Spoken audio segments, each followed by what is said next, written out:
Middle east special report में आपका स्वागत है। ईरान की कुछ बड़ी खबर। सबसे पहले मैं आपको ईरान की कुछ बड़ी खबर बताने वाला हूं, जिसमें ईरान को 3 तरह के फाइटर जेट की तलब है। पहला है सुखोई, जो वो रूस से लेने के लिए बात कर रहा है। दूसरा J-10 फाइटर जेट चीन का, वो चीन से लेने के लिए ईरान बात कर रहा है। तीसरा जो फाइटर जेट है उसका मॉडल अभी नहीं खुला है कि ईरान को वो तीसरा फाइटर जेट कौन सा चाहिए और किससे चाहिए।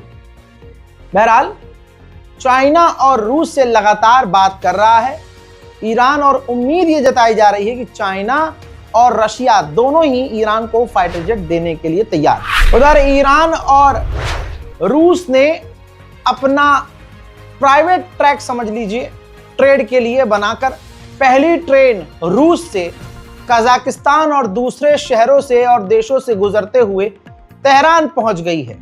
यानी अब डायरेक्ट कनेक्टिविटी ईरान और रूस के बीच रेल लाइन के जरिए हो चुकी है। हजरात, इजराइल और अमेरिका ने अभी एक दिन पहले इल्जाम ईरान पर लगाया कि मैक्सिको के अंदर जो इजराइल का एम्बेसडर है, इजराइल के जो ऑफिशियल्स हैं, ईरान ने उन्हें मारने की कोशिश की है। यह बेतुका बिना सर पैर का इल्जाम था। ईरान की तरफ से यही रिएक्शन आया कि हमारा ऐसा कोई एक्शन नहीं था, हमारा ना ऐसा कोई इरादा है, ना हमने ये किया है, ये सिर्फ एक इल्जाम है। मैक्सिको कोई आंडू पांडू देश है नहीं। मैक्सिको ने ऑफिशियली कहा है, जबकि उसकी खुद की इंटेलिजेंस है? और मैक्सिको ने कहा कि ये कहां से बात आई भाई, क्या हमारे मुल्क में जो इजरायली एम्बेसडर है उसे मारने? ऐसा कुछ पता ही नहीं है, हमें कोई खबर नहीं है। तो बिना सर पैर की बात की खबर कहां से होगी भाई? ईरान का एक समझ लीजिए मैसेंजर है, ईरानी ऑफिशियल, वो जो है नॉर्थ कोरिया जा रहे हैं। तो उनसे ईरान के विदेश मंत्री ने मुलाकात की है, समझाया है, मैसेज दिया है कि ईरान की तरफ से आपको नॉर्थ कोरिया को क्या क्या पैगाम देना है। ईरान में ईस्ट अजरबैजान की तरफ जो ईरानी इलाका है, वहां एक ईरान की पानी की कंपनी का एक ऑनर है। उसने ऑफिशियल स्टेटमेंट दिया है ईरानी मीडिया को कि भाई हमारे पास जो पानी है वो कुल 20% है। तो यानी ईरान की जो इस वक्त सबसे बड़ी मुसीबत है वो पानी की कमी है। इसी तरह से तेहरान वाटर कंपनी के CEO ने कहा है, वो भी ईरान के चैनल पर बैठकर कहा है कि अब हम कुछ नहीं कर सकते, तेहरान के पास पानी खत्म हो चुका है,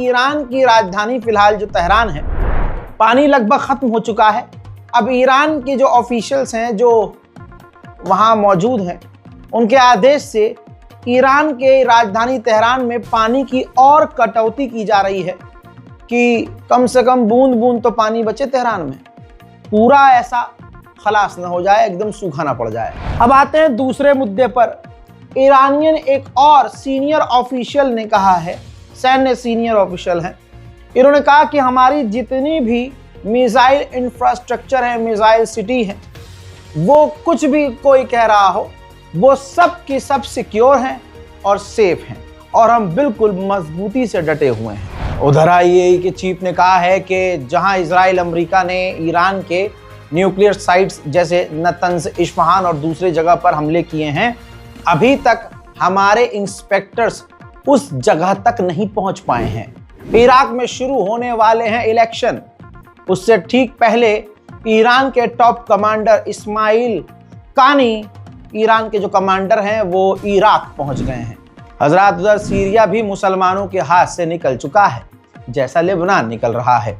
जरा इस ताज़ा मंजर को देख लीजिए। सवाइदा जो इलाका है, जहां पर इजराइल के समर्थकों का पूरा ये शहर है, लोग रहते हैं वहाँ, द्रूज कम्युनिटी के, वो रैली निकाल रहे हैं। द्रूज कम्युनिटी इजराइल के अंदाज में हथियारबंद होकर अपने इलाके में इजराइल के समर्थन में रैलियां निकाल रहे हैं। अब ये सीधा सीधा ऐलान है कि सीरिया के अंदर सवायदा के लोग जो द्रूज कम्युनिटी के हैं वो इस देश को तोड़ देंगे, और इजराइल का कितना दबदबा अब सीरिया में है ये तस्वीर गवाही दे रही है। और जिन जिन मुसलमानों ने जोलानी का समर्थन किया शुरुआत में, पागल होकर, ये उनके मुंह पर तमाचा है। उधर गाजा से एक खतरनाक खबर, ऑफिशियल्स ने आंकड़े बढ़ा दिए हैं और ताज़ा तरीन आंकड़े मौत के 69 यानी 69,000 लोगों की मौत कंफर्म की जा चुकी है। ठीक, और अगर बात करें अनुमान की तो कम से कम 1.5 लाख से ज्यादा मौतें हुई हैं, लेकिन ये डॉक्यूमेंट पर नहीं है। तमाम दुनिया का बच्चा जानता है कि इजराइल ने गाजा के अंदर क्या किया है, वेस्ट बैंक में क्या हो रहा है, फिलिस्तीन के दूसरे इलाकों में, यहाँ तक कि जेरूशलम में क्या हो रहा है। इन तमाम चीज़ों के बावजूद यूएई जो सबसे बड़ा गद्दार है, रिपोर्ट आपकी स्क्रीन पर, यूएई राजी हो गया है इजराइल के साथ मिलकर काम करने के। और जो यूएई है वो राजी है कि जो गाजा के अंदर, फिलिस्तीन के अंदर मिलिशियाज ग्रुप हैं, यानी जो लड़ाकू ग्रुप हैं जो गाजा की लड़ाई, फिलिस्तीन की लड़ाई लड़ते हैं, उनको मिटाया जाए, मिलकर ऑपरेशन किया जाए, सबको मारा जाए। लेकिन बस यूएई ने इतना कहा है कि कुछ ग्रुप को छोड़ दिया जाए, 1-2 ग्रुप को, बाकी हम सबको मिटाने को आपके साथ तैयार हैं। उम्मत मुस्लिमा को ये चीज सोचनी चाहिए कि ये यूएई जहां आप मजे मारने पहुंच जाते हैं, दुबई भाई चल दुबई चल रहे हैं, ये दुबई कर क्या रहा है हजरात? दुबई ने कितने हालात खराब, मतलब अपनी ही मुसलमान कौम के पीठ में छुरा घोंपा है।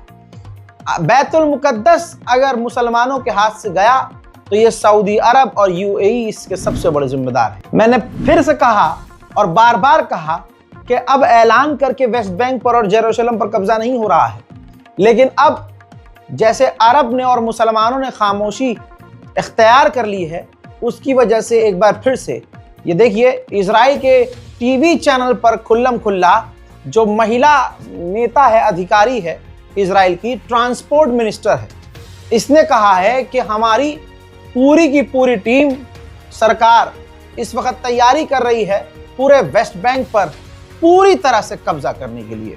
भाई अब अमेरिका में बड़ा खतरनाक खेल शुरू हुआ, यह आपको मालूम है, मैं बता चुका हूं, और मोसाद भी कह चुका है, अमेरिकी ऑफिशियल और इजरायली ऑफिशियल भी कंफर्म कर चुके हैं कि जो अमेरिका की जो नई जनरेशन है ना, वो इजराइल के खिलाफ हो चुकी है, साथ नहीं है। ऐसे में जो अमेरिका में जो कांग्रेस है, यानी आसान कर देता हूं आपके लिए, जो अमेरिका में बहुत सारे और जो आपकी ज़बान में क्या कहूं, एमएलए, पार्लियामेंट मेंबर बहुत सारे हैं, अब उनके बीच इजराइल के खिलाफ आवाज़ उठना शुरू हुई, इजराइल का साथ देना शुरू किया। तो ये औरत देखिए आपकी स्क्रीन पर, ये अमेरिकी इजरायली है और अमेरिकी है और बहुत पैसे वाली है। सरकार में इसका खतरनाक रोल है। मरियम एडेल्सन नाम है इसका, नाम पे मत जाइएगा, काम पे जाइएगा। मरियम एडेल्सन, इसने $20 मिलियन की कैंपेन, मतलब $20 मिलियन पैसा खर्च कर दिया है। जो भी मेंबर ऑफ पार्लियामेंट होगा, कोई भी हो, अगर वो इजराइल के खिलाफ बोलेगा तो उसे उसके पद से हटाया जाएगा। कहाँ अमेरिका में डेमोक्रेसी कहाँ बची है भाई? घंटा हमारा। अमेरिका पूरी तरह से खोखला हो चुका है। आपको यकीन होना चाहिए कि फिलिस्तीन, गाजा के मासूमों का खून रायगा नहीं जाएगा। और इस अमेरिका ने अफगानिस्तान से लेकर इराक और ना जाने किन किन जगहों पर नरसंहार किया है। कभी तो इनका काल आना है। अल्लाह पर यकीन रखिए। इस वीडियो को शेयर कीजिए, अपनी दुआओं में मुझे याद रखिए, गाजा, फिलिस्तीन और हिंदुस्तान के मुसलमानों को याद रखिए, और दुआ सबसे पहले ये कीजिए कि उम्मत मुस्लिमा एक हो जाए। रिपोर्ट को शेयर जरूर कीजिएगा। अगर हमारे चैनल पर नए हैं तो चैनल को सब्सक्राइब कीजिए। जय हिंद।